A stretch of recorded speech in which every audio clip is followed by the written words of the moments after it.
How about number 3? Women are rarely violent.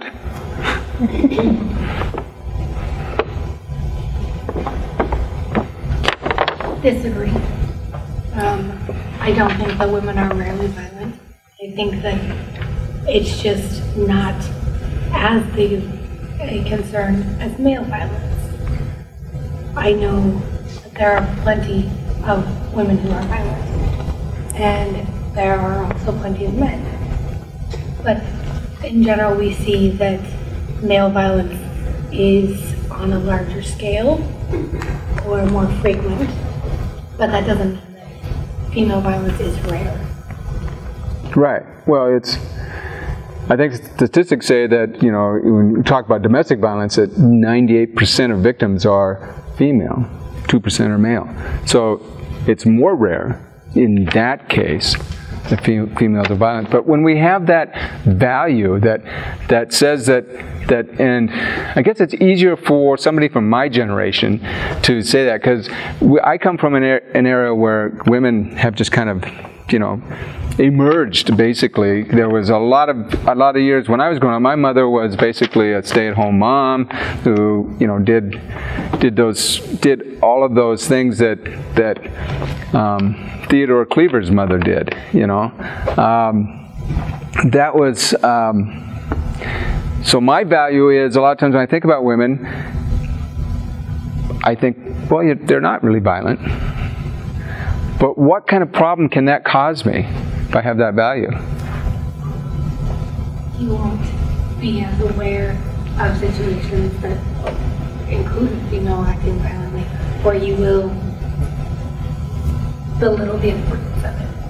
Sure, I go into a domestic violence case, let's say, and there's children in the mix, and I make the determination, well, the male in the home is the problem, because that's the way it usually is, and I leave mom at home who may be abusing those kids, because I've made the assumption that she's not going to hurt them. So I put those children at risk because of my value that women aren't violent. So you have to really look at, you know, what do we know? We know that sometimes women are violent. And so we have to accept that. If the evidence is there for that, then we have to accept that. Now, that doesn't mean we have to go out and find problems with violent women, but certainly have to accept when we do see it. How about the 4th one? The needs of victims must sometimes override a supervisor's directive.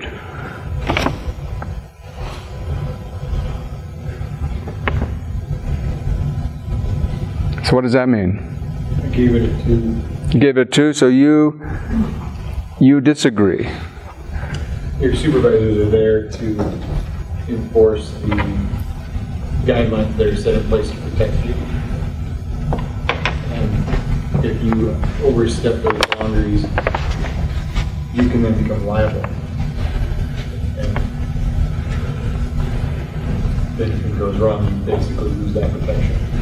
And for you law enforcement people here, this is one that will get you in trouble a lot. Because if there's a culture in law enforcement is that the administration doesn't know anything. It's basically a given, is that your administration is so far out of contact with what's really happening out here in the streets that we're just going to do it our way. This is why we have so many problems so oftentimes in law enforcement, is because we have guys out there who, just as you said, the reason for your supervisors are to keep you out of trouble. And if we start trying to get around them, we're running the risk of really getting ourselves into trouble. And that's one of the things that I put in a couple of these slides here today, is that, you know, the reason we get in trouble, some of the ethical violations, is because we are either lack supervision or we're not going to our supervisors and to getting the answers. So as much as we think that the administration is screwed up that we're working for, and that's always going to be the case in most law enforcement agencies, that's going to be the presenting value you'll see in the locker room anyway. You know, And I've always said, you know, when you see two police cars pulled up in a parking lot side by side talking to each other, what are they talking about? What's that? Nothing really. They're discussing tactics. No, they're talking about their administration. They're talking about how screwed up the chief is or the sheriff is, and you know what all the problems, and how if they'd only get their head up, they would things would be so much easier. Normally, that's what's being discussed. So that's one that if you can. Again, it comes to humility and understanding that somebody may know something more than you do, and putting yourself into that hierarchy. I would offer a counterpoint as well, though. Not acting especially if someone's like going to kill themselves or something like that, where it becomes a life or death situation. Not acting could also put you at liability. Those cases would obviously be extremely rare, but it would be kind of one of those things where if you know someone's going to die, then it's probably in your best interest to act as opposed to not act. Right, and so you have those situations, and thanks for bringing that up, is that sometimes your policies can't cover the scope of human interaction. Don't do it. And so you have to get a little bit creative and get outside your policies now and then. With that said, you still have to figure out ways to do your job and keep it. Purpose of discretion. Okay. Discretion, yeah, absolutely. And when it comes to the work of law enforcement, there's a ton of discretion. I mean, you're interpreting codes, you're doing all kinds of stuff, how you're going to deal with whether or not you're going to arrest a guy, whether or not you're going to come loose. There's all kinds of discretion. And that does come down to your policy, and as long as you're not violating your policy, sometimes you might have to push up pretty close to it and nudge it around a little bit, but it's usually you have those policies and procedures in place for a reason. So culture and race are not factors in a professional helping relationship. As human beings, we're more similar than different. So what do you think? Do you agree with that or disagree?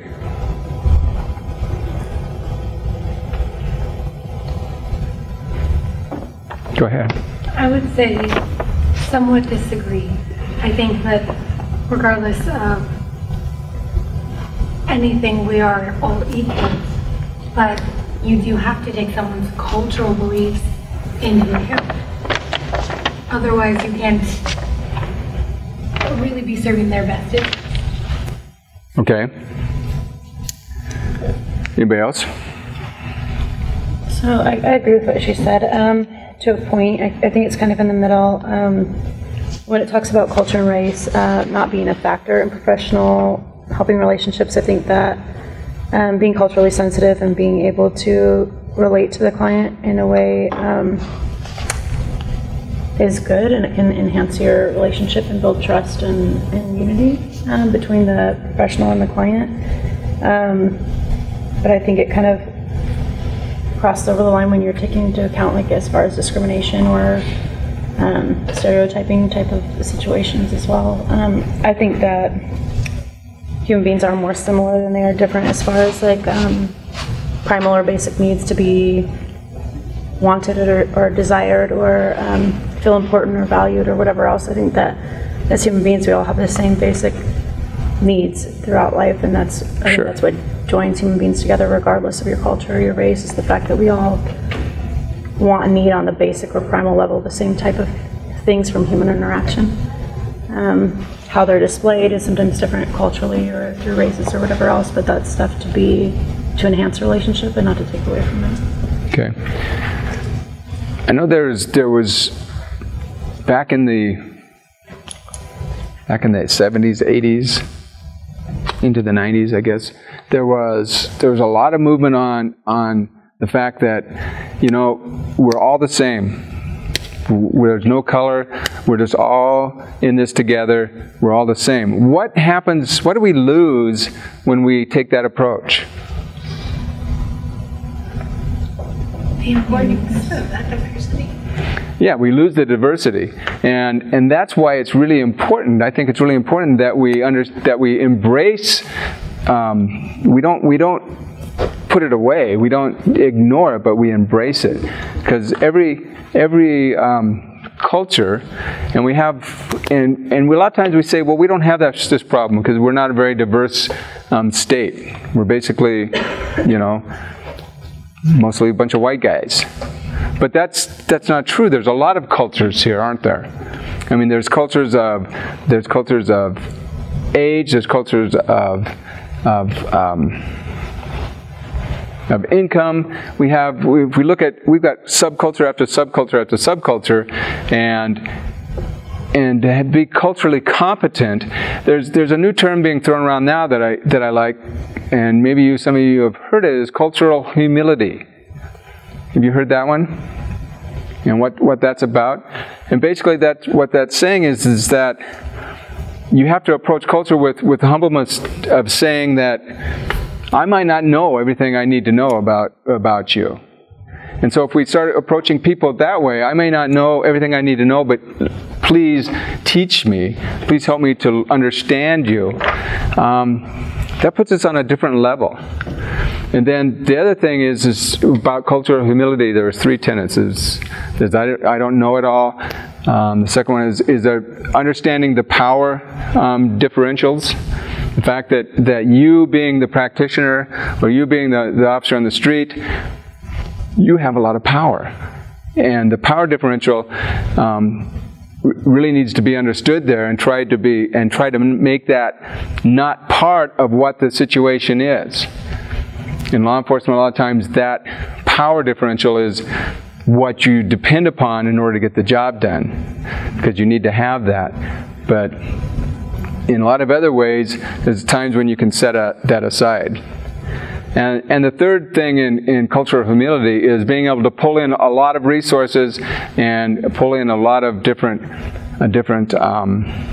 agencies, and understanding the agencies and working together to best benefit the individual. In Boise, one of the cultures that I know that is probably underserved as much as any are the homeless here. And it's kind of been it's kind of come to light a few times with them living under the over there by the park, Rhodes Park, and trying to figure out how to deal with that. And several agencies have come together to try to deal with the problem. Have they dealt with the problem? What do you think? What do you think about this culture, this homeless culture that we have? What are we going to do about it? That's usually what I think when I drive by there. How do you impact that? I'm just trying to solve a problem here, so if any of you guys got any ideas, I mean, we could probably get together and do something about it. But how? Money. Fun. It's going to take some money. Of course, that's usually one of the places we start with. We got a social problem. Let's see how much money we can throw at it. But what else? Go ahead. Like you said, the problem becomes that I can come up with any number of possibilities that could be used to help, but it's a matter of actually being able to go through with it. I don't think that the fact that nothing's been done is because there's no ideas about it, but to actually effect a useful change is going to require a lot of money. Mm-hmm. Because a lot of, especially here, a lot of the homeless population are veterans, and they have, over the years, or maybe this is how they ended up in that position, turned to drugs or alcohol, and now they have a dependence problem in addition to the fact that they're homeless. Mm-hmm. So you can't just give them somewhere to stay. You have to give them treatment, and they need to find jobs.